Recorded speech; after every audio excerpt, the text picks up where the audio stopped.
I went in, and before the other person could utter a word, there was some boss-looking guy sitting in an air-conditioned cabin. The rest of the office was not air-conditioned. Typical small company kind of problem. It was nice and good inside. And he said, "Listen."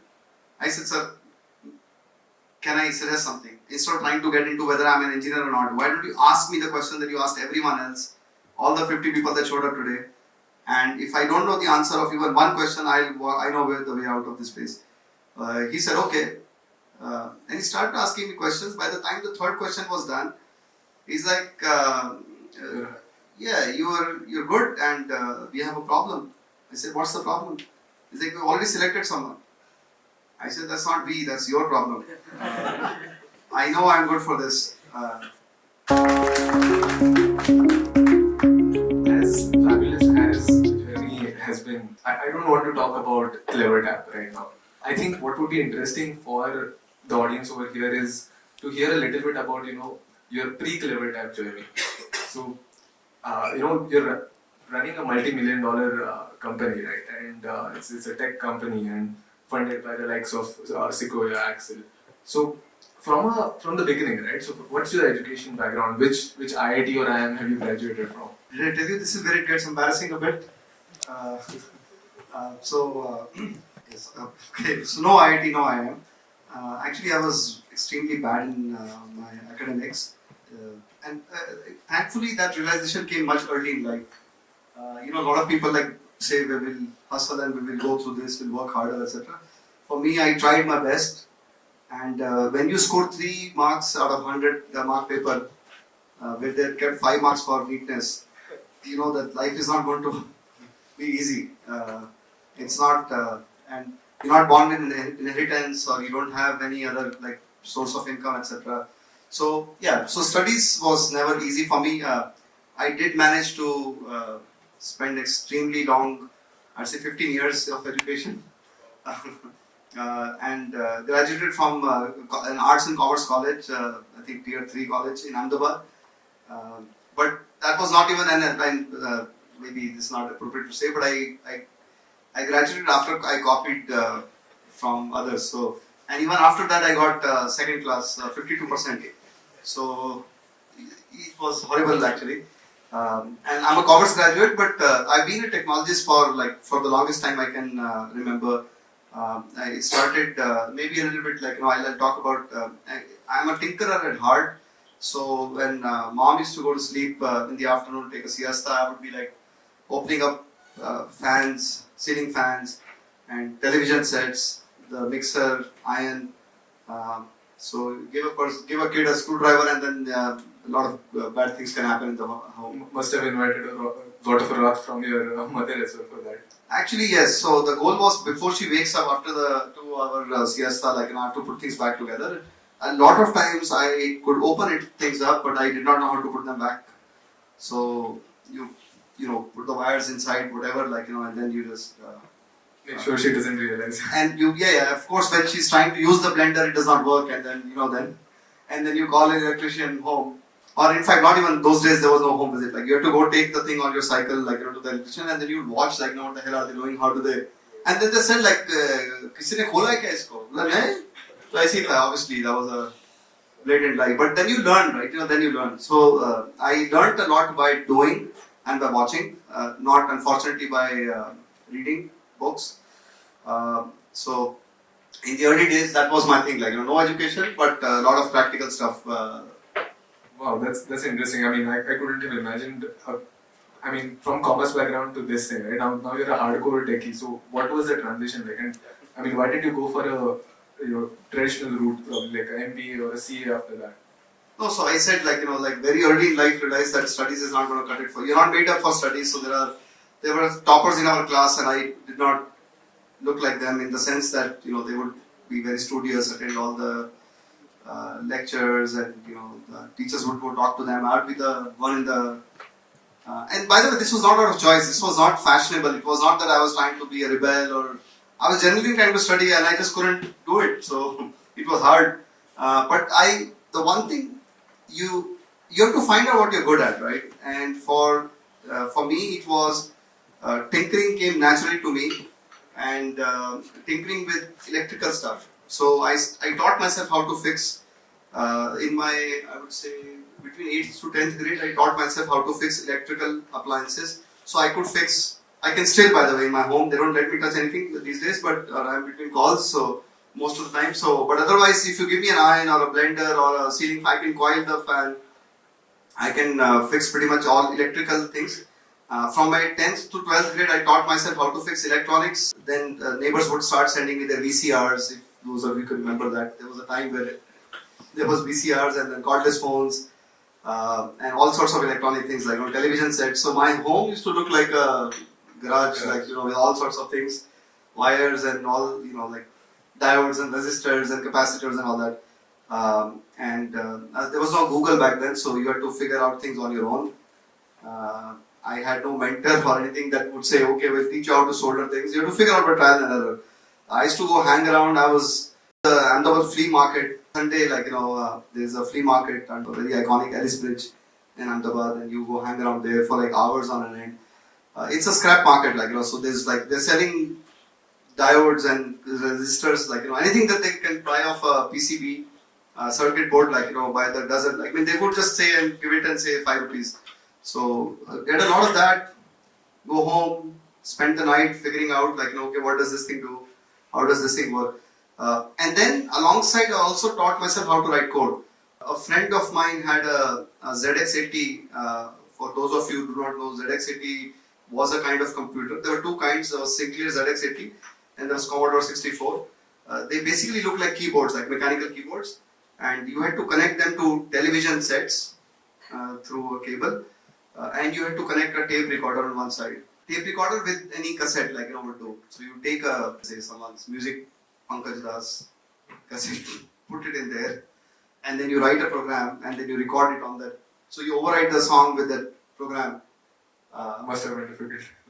For his parents, for him and his parents, yes, because I used to go hang around with him and do it there. So, but it was a lot of fun. We had absolutely aimless childhood, because like I said, some people aspire, okay, well, this guy, we are a family of lawyers and the kid is going to be a lawyer, or family of doctors or engineers, and they're hoping that the engineer will, take the family to the next level.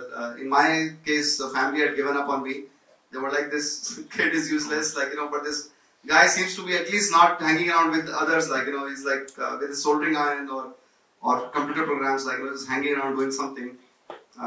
And I think in my case, I would say the lesson to draw from that is you have to identify what you're very good at and you have to stick around with that. A lot of people try to convert their weaknesses into strengths and say, okay, well, I'm not good at this, but I will learn it. To me, it's like, if I'm not good at it, let's go find someone else who's good at that and give that person that role. What I am good at, I will be the best at. There's no one better than me in that. I'll make sure of that. So I will go massively deep into my subject area and leave the rest to the others, versus trying to fix some weakness here and there. Does make sense. I think not everyone can do everything, so it's actually better to pick your fights in that way. I mean, what was your first interaction with entrepreneurship? What was the first time that you did something entrepreneurial and earned money, and what was it for? How did it feel? So, just to give you guys a sense, I lost my dad when I was 12. That was one of the other reasons that you don't think of studies naturally, right? Because at 12, my sister was 2, right? So mom was a homemaker. So between my mom and me, we had to figure out how to start making money very, very rapidly, right? We were away from our mother base, if you will, all the family, grandparents, etc. were in Lucknow, and we were in Ahmedabad. So there's no familial support, so that's your starting point, right? So you start becoming, without even knowing the word entrepreneurship or business person or any of that, you start figuring out. So I think entrepreneurship was, first attempt was that when I repaired someone's mixer and they gave me 10 rupees. I did not know that I could charge for that, but I just fixed it. Nothing, the plug was kind of burnt out, so I replaced the plug. I gave them the cost of the plug, and then they gave me 10 rupees on top of that. And I said, okay, well, so you can make money off this. But true entrepreneurship is a little, maybe a story worth telling. There's a Nirma factory in Ahmedabad. Nirma makes soap, popular makers of soap. So a friend's friend got a contract to go clean up the factory, and two or three of us met, like, because it was a big day for that person, and they're like, you know what, we won a contract, and it's going to be an amazing thing for us. And I said, what did you win a contract for? Like, it's like, okay, well, there's a factory, Nirma, you know Nirma? Like, yeah, of course, we know Nirma. So washing powder Nirma. And at 7 o'clock when the shift ends, we have to go scrub up the factory clean and then take whatever. So I'm the cleaning contractor. Like, okay, great. What do you do with after you've cleaned up everything? Like, we go to the outskirts of Ahmedabad and we dump the whole thing somewhere. And we find a new spot every day. I mean, there was no such thing as responsible back then. And then I realized, like, so of course I went back home and I thought, like, okay, wow, this must be amazing, right? At that scale and everything. And then the second thing hit me is like, okay, in a chemical factory, at least from the pictures in magazines I had seen people wearing all those suits, like a little, you have the hair like the net, and so what possibly could be, like, what's dust for them? There is no dust in this factory, right? Like, it's a sterile environment. Most likely there is soap in the air which settles on the factory floor, and this is actually the Nirma soap, that they're good soap they're throwing away. So I said, can you send that sack, instead of disposing it off somewhere on the outskirts of Ahmedabad, can you give it to me? And like, yeah, what will you do with it? As I'll figure out what to do with it. So I got that sack, and then I ran a nice small scale industry at home, get plastic bags, put that soap in there, seal them with a candle flame, and sell it door to door. So that was my first proper, if you can call it, enterprise. Wow, that's, I mean, I think classic trait, seeing opportunity in places nobody does. So that's pretty cool. And then anything in technology or hardware? Yeah. So technology hardware was, believe it or not, at the ripe age of 18, started a private limited company. Like I said, when you've gone with nothing, you want to somehow make a mark in the world, and in a rush. So I started a private limited company. So you need two people, right? You need two managing directors, and that was the sum total of all the employees in the company. It was me and a person I met from who was not even a stockbroker, sub-stockbroker, who said that, you know what, once we make software, once we do this, we can IPO. And these were the heady days of Harshad Mehta and stock market, and tech is, or computers were the thing. So next thing you know is we have a private limited company, actually manufacturing unit. So we had an excise bonded warehouse, which was nothing but like a part of the. So it was like a one room office, and a part of it said that excise bonded warehouse, and there were computer parts kept in that corner. So it was not really like some elaborate factory. The office space was on rent, and we would assemble PCs during the daytime. Nighttime we'd be writing code. The one thing, like I said, you realize very early in your life what you're good at. So I realized I'm very, very good at technology, and I'm not even saying it being very humble.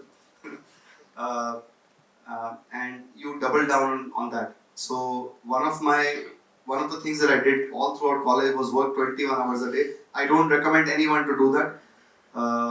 I could do it and I could pull it off. I'm sitting here, but these days I value my sleep, so minimum 7 hours. It's good for you. But I did this for 3 years, non-stop, no weekends off, no Diwali, nothing. 21 hours a day, sleep at 6 a.m., wake up at 9 and back and on the road in 20 minutes. And basically out-execute everyone. That was my thing. But in those days, the tech part was writing code and assembling PCs. In fact, I joined AppTech for a little while. Someone said, Anand, you're so much into tech, and there is this that lets you interact with computers. So I joined AppTech in the year 1992, I think, 2 or 3. And they started teaching us WordStar. I'm not sure how many people know WordStar, but some familiar smiles, but okay. What's that? WordStar was, think of Google Docs, but on a DOS. You won't even know what DOS is, so sorry. On a PC. And yes. because there were shortcuts involved and people did not know how to type. So thankfully in my 10th I took the typing, so I was very good at typing, except I didn't know what to type. So these things come in handy. So and then there was Lotus 123, which is Google Sheets, but on a that was a mother, like that was the way that these were path breaking products, like WordServe came from Word Corporation and Lotus 123 came from Lotus Corp. And people would like, you could do whatever you can do with an Excel sheet or a Google sheet is what you could do back in the days on a desktop PC. The PCs were not connected, so you couldn't save things in the cloud. It was on a local hard drive or a floppy drive. You can take the floppy disk and go to places, right? This is before USB and all that came. Sorry, I'm talking about a different era. Seems like I'm from a different planet. But that's how things were very interesting back then. So by the time they were teaching all that, we taught ourselves how to write code in DBase, Clipper, and FoxPro. Again, programming languages from the from back in the days. And we started writing code for advocates in Ahmedabad. Like it was called, don't judge me, it was called ACID. I did not know what ACID meant except for the toilet cleaning ACID. And ACID meant Advocate Client Information Database. So yeah, there is a meaning behind the name. And we would sell that for 4,000 rupees a piece. So I had made a friend who I met at Aptech, whose dad was PA to the Chief Justice. So like life finds paths for you. And he said, there are a lot of advocates who would love for their client contact information to be digitized.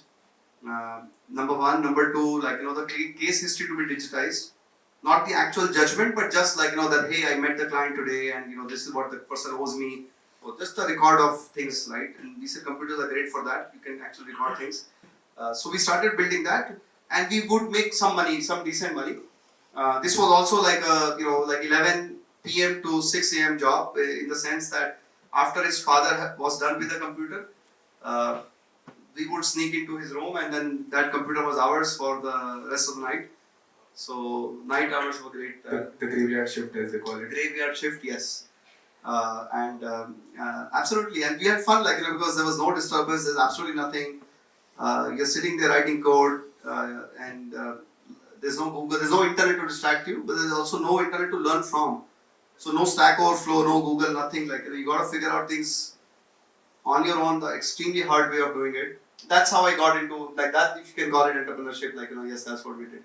I'm just lost at you started the company at being 18 years old. I mean, how many of us can say that? Right? It's still a big move, I would say. I mean, and a fairly stupid one. I'll tell you why. Because you need to know. So, like I said, I was foolish and in a rush in life. What doesn't kill you makes you stronger. In my case, it did. You have to know what is the purpose of, and this is not a philosophical. This is not like a Gyan statement. This truly is why are you starting a private limited company? See, it's very easy to start one. It's you have to go to a chartered accountant, you have to give them money, find a name these days, and then next thing bingo, you're like the CEO of your company, managing director. But then what? So you got to figure out what that is the means to an end. What is the end? What are you trying to get to? For me, it was like making money because of just what I told you, right? In this case, that is not good enough. You got to figure out what will the company do, and maybe your company is not the right structure. Maybe we need to find customers and all that, because it was very embarrassing for me. So during when we inaugurated the office, we got everyone, all my relatives from Delhi and Punjab and everyone to show up, and then after 6 months, the two of us had a fight because the stockbroker guy told me that once the company IPOs, I don't need you. I can run this. Money will attract more money. I'm like, wow, is that even a thing? So he's like, yeah, पैसा पैसे को खींचेगा और ये company चलाएंगे हम.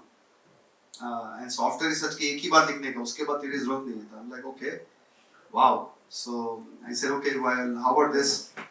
I leave it today. Why wait? Until the IPO. Software is almost ready. Why don't you help yourself to it?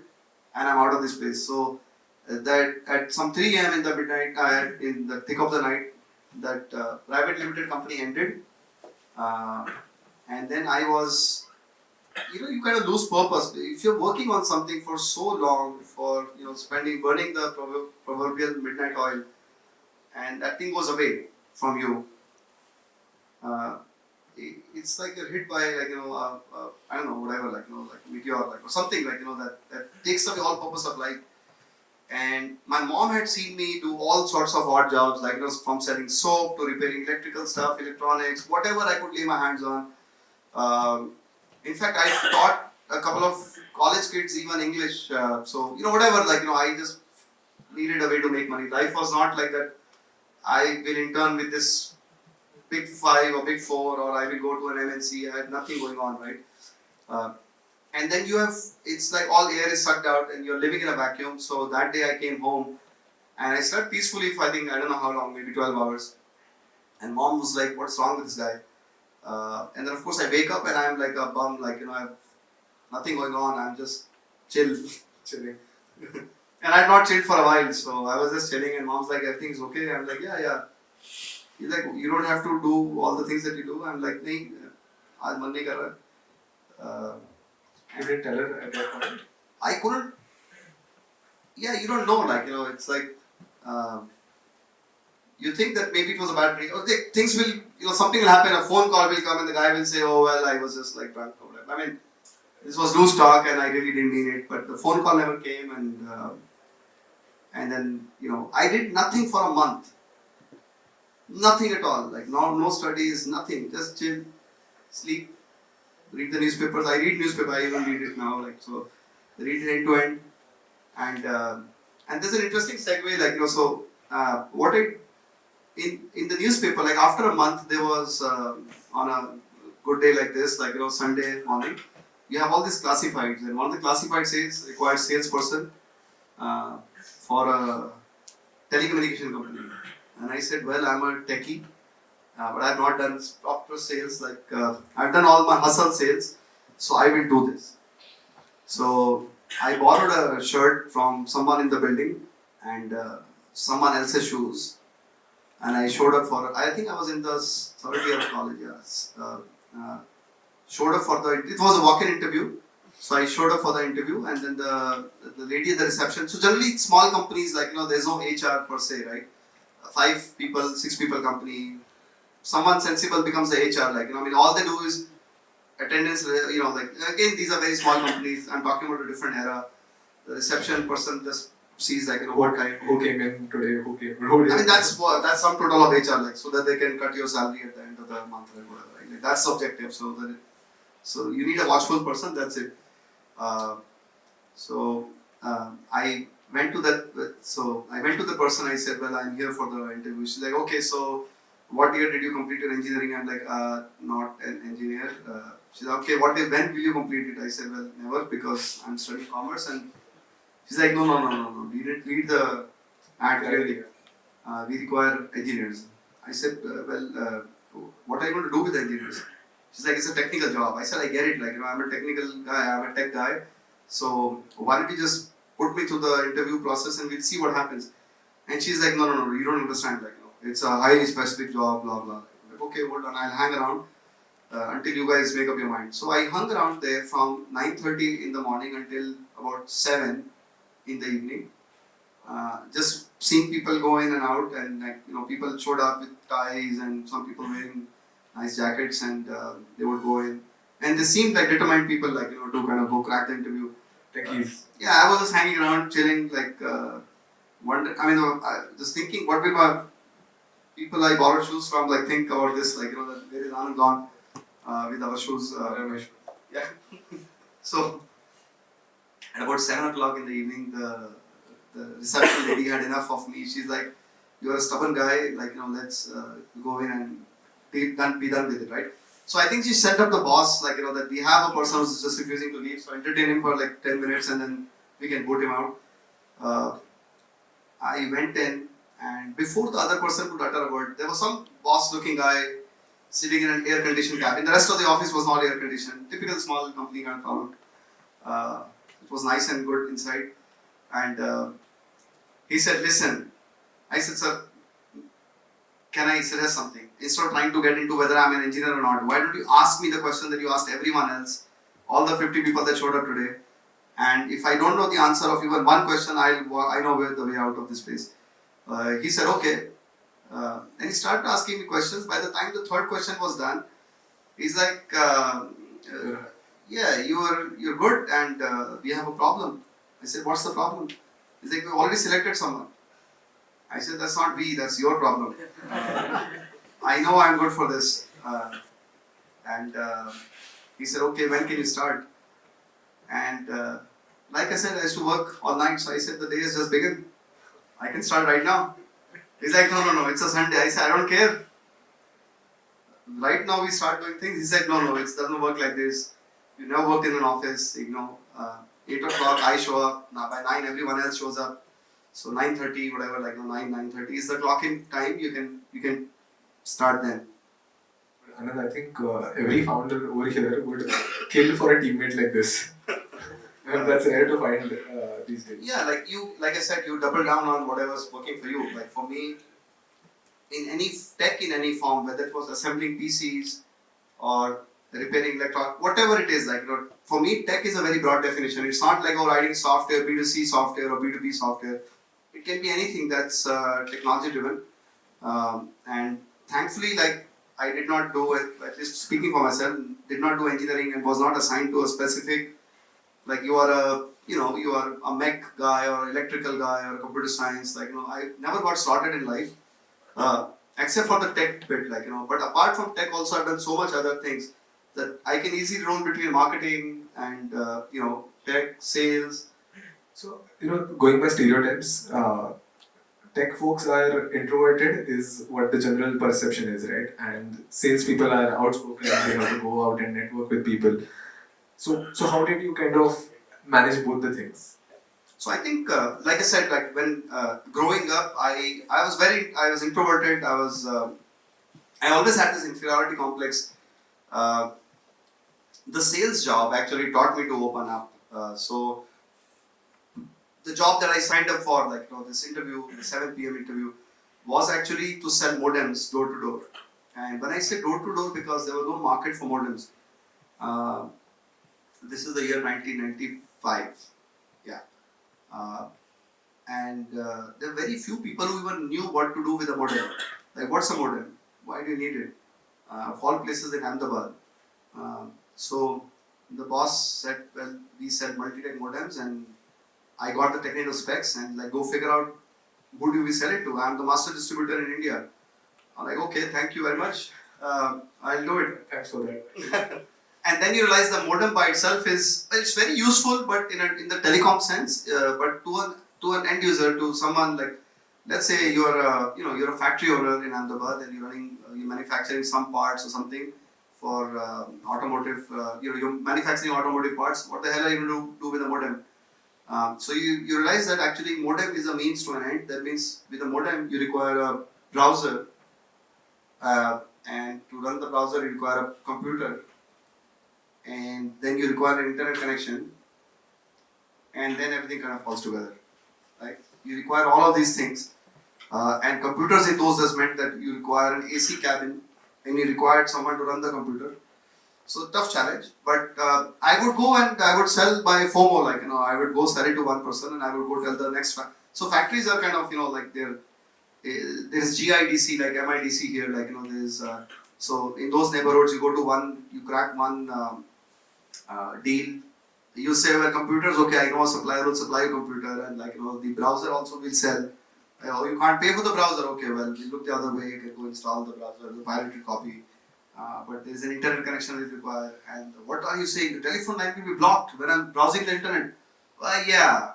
I mean, there was other times also, right? The modem would, because there were dial-up modems and the telephone line would be blocked. We're like, okay, but can you get another line? Do you know how much longer it takes to get another telephone line in this country? Yeah, but internet. And once you have internet, and you can't demo internet to people. There's no demo of the internet. You have to either be online to see it. So after all this selling, then the person gets the internet connection and the browser and the computer and the AC cabin for the computer and everything else. And the table was manufactured. There was no computer table, they were tables, right? So you had to go get one. And then you come back and you say, okay, well, let me show you the internet. And that was fascinating. And all you had to do is go next door to the next factory owner and say, you know what? Gancham bhai got the internet, man. And they're like, what? What is internet? Well, let's go and check it out. Of course, they knew each other because they were all part of some sort of a manufacturers association or like uh, or some local association, right? So it was easy. The next sale was easy, and the one after that was very easy. And then the pull started happening because people said, "Well, everyone has internet and everyone has a computer, and I don't have one." So you have to make things easy for yourself, right? You got to figure it out. But the point was that opened me up, like to go talk to people, figure out like what are their pain points, how can I solve. And sometimes in their business, they did not even think how would internet help them. So I would say Gujarat, so it's easy actually. But do you have any relatives in the US or UK, Australia, Canada? They're like, yeah. Everyone is, we have entire families there. Well, I could. You know how much the telephone costs? You can send them an email for free. Email? What's email? Like writing a letter, except for it reaches instantly. They're like, okay, I'm hooked. Like, tell me more. Like, okay, we need to buy all these things. So that was the sale, like, and then that's how. And then you can browse and you can see factory designs, etc. Your manufacturer of your machines are in Germany, so you can go look up their websites. So there was a little draw, like you have to create a little kind of solution for them in their mind. That they can visualize themselves. So that kind of opens you up, like that also teaches you how to sell and how to get to the most important part of the conversation versus beating around the bush here and there. Fair enough. That's very interesting, and I mean I can try to visualize the effort that you must have taken for that. So, okay, my next question is slightly personal, right? So, and I think this is something that founders will relate to, and it happens with me as well, right? So, after work, I usually end up worrying about work, and I think that's something everybody must be kind of going through. So, how does one, what are your learnings about managing your personal life with your venture? I mean, this is a deep one. Yeah, at one of the events, I walked up to a person and introduced myself, and the other person said, I'm the founder of X company and this is what I do. And like for a second I was like, hold on, you're more than your company and your company is more than you. And this is controversial in the room full of entrepreneurs here. You become your startup because you're so obsessed about it. You're thinking 24/7. You are so much into it day in, day out that it consumes you, right? In a good way. The thing is, that's not the only thing in your life. That is not who you are. You are a part of your families. If those of you who have kids or better halves or extended families, etc. So there is some responsibility there as well.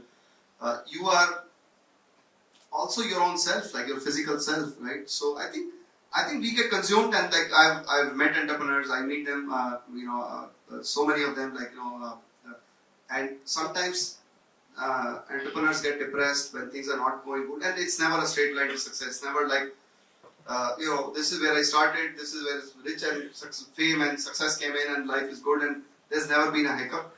I was just telling Malhar, like, before we started talking here, like, in our 10-year journey, we've had so many fights, like, as founders. Thankfully, never with the wife, but it's a one-way thing. But so many fights with the founders, etc. Because it's about, we don't know the path. Like, I wish it was like, I wish we had Google Maps and we had navigation and time for the destination. Startups don't have that. So you got to figure out things on your own. Like, you got to figure out how long is it going to take and what is success. Who knows what is success? Like, is $100 billion of revenue success? Is $1 billion valuation success? What is success? Is your health success? So it depends on your own definition of what success means. But you're like, for us, the three founders, we are fully committed to CleverTap. None of us write any angel investments or we have any other side gig going on, except for our families. So the startup is the thing that we work on 24/7. Outside of that, there are families to take care of, families, friends, everyone that we kind of take care of, and health, right? This is, if you think of entrepreneurship as a marathon, it is a marathon, right? There is no such, unless you're extremely lucky that in 2 years you exited, like had a massive $1 billion exit, etc. Like you kind of hit it out of the park. And trust me, you hit it out of the park and you got like a lot of money. Also, you would not know what to do with that much money. This is something that takes a long time to build and it compounds over a period of time. So the longer it goes, the better the outcome is. So don't be in a rush. I tell this to entrepreneurs, especially to early stage founders. A lot of them are in a big rush, like, hey Anand, you've raised so much money. How can I raise money? How can I do this? How can I do that? Like, I want offices all over the globe. I say, don't be in a, what's the big rush in life? Like, think of it as a 15, 20-year journey and you are in year one. You're just at the base of the mountain. I trek on the weekends and when you start your trek at whatever 6:30 or 7 in the morning, you're at the base. You don't want to rush. You don't want to run up and then be exhausted as the sun comes up and all that. So you got to pace yourself very nicely. You got to hydrate yourself on a trek. Similarly, in your startup, as you go through this beautiful journey with several ups and downs, exactly like trekking, not everything is a straight climb. You have to go around the ridges, and sometimes you got to descend to kind of go up. So is entrepreneurship. Take your time, pace yourself, and when in doubt, just pause. It's okay. It's okay to just take some time off, chill with friends. It's not a race. You think your competitors will get ahead. You think that you lose this big opportunity. Trust me, I've been now in tech for 30 years. There's always the next one around the corner. Opportunities. Everyone in return of tech. I'm sure for those of you who track the stock market both in the US and India, tech's times over, blah blah. And there comes ChatGPT and everything is oh yeah, tech's exciting again. So there is always this next wave that's going to come, etc. Never chase waves or themes that are current, because these current themes will become stale, and then you will be left with something that you're not truly passionate about, right? So to me, balance health, balance family, and balance your startup. Don't become the persona of your startup. It's one thing, sure. I don't have anything else going on, but I do take time out to to trek over on weekends. I go. In fact, we're headed out to the family. That's why the shorts and everything. We do take vacations. We do take time off, and I encourage everyone to do that. So it will keep you healthy. It will keep your mental balance and your physical balance in place. And so I think, my takeaway from this is that, how would one define a successful entrepreneur, right? So I would say that if someone is really happy, they are successful. They don't need, say, probably $100 million in their account, right? So how would you kind of categorize a successful entrepreneur? Yeah, $100 million in your bank and your legs give up is, I don't know what you're going to do with that much money. Sleep on it, sure you can, but it's a very uncomfortable mattress if you sleep on money. So I think, yeah, you got to have, like I said, success is different for different people. It depends on what your upbringing was, what are your values in life, what drives you, etc. To me, it's to be able to help out friends and family when you need them, to be around with them, not to be so busy that your friends I can't even call you, or you can't return phone calls. You have to be with people, and money is it's a good outcome. Thankfully, from what I described as my growing up years, I've been extremely lucky. God has been kind. Whatever I want to attribute it to, doesn't really matter. The point is that you still have to take time out, and having the luxury of taking time out is true success. Success is not how much money you have, how healthy you are. Can you take time out when you want to? I think that ability, you can't buy time, unfortunately, right? Everything else you can buy. Happiness, arguably, you can buy or not, right? But time you definitely cannot. So you can't spend money, no matter how rich you are, and say, can I get 15 minutes back in my life? You cannot. So that is true rich. That is true success and riches for me. That really does make sense. And I know you have to head out for a trek maybe right now. So any thoughts that you would want to share before we wrap this up? Something that founders can take away apart from this? I think one, like I said, it's a long journey. Enjoy it. There are different stages, like in a trek. There are even day treks. The mornings are very different from the afternoon part, where the sun is on your back, and when you're descending, in the evening, and the sense of joy when you're kind of back at the base. You're all sweaty and you're tired, but there's a little bit of a joy of doing, climbing a summit. Accomplishment. A little, yes, you feel like that, right? So but each phase is very interesting. And I think as entrepreneurs, enjoy every phase. If you're an early stage, probably startup, like struggling to even raise your first round of capital, or no one gets your idea, it's okay. It's okay. You just have to find one backer. My previous startup was a restaurant and review site called Burp. You may have seen certificates, Burp certified. That was my previous startup. It was in the B2C space. We had 35 rejections. Funnily, those same investors then invested in Zomato and Swiggy and everyone else, right? And thankfully, I can count Zomato, Swiggy as my customers now. But back in the days, we used to say, hey, so we were sometimes the ideas are ahead of the time, right? Or people don't get it. But I think you just need to find one backer, someone who will take a bet on you. In my personal life, in my personal case, like the one part of the story I did not tell is this. My mom took a bet on me. So we used to live in a one-bedroom rented apartment growing up. Like I said, no riches, nothing, in a tough neighborhood in Ahmedabad. And she was saving up to buy the house. The house cost was 1.5 lakh rupees. It was not like the most, it was not cheap, it was not very expensive. This is a one-bedroom house in that neighborhood. And at some point of time, I went to my mom and I said, I need a computer. Because I cannot keep going to my friend's place and, night is good, but I need a computer for the daytime too.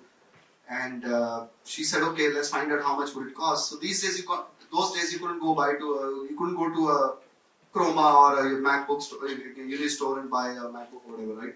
You had to get one assembled. And I used to assemble back in the day. So I kind of knew, the cost was 70,000 rupees. And to give me half of what my house would cost, a roof on your head is what people aspire, your own, to give half of that money to me to buy something that you would have absolutely no idea what will do to you. The neighbors, once we bought the computer, everyone came because it was like a big deal, right, in the neighborhood.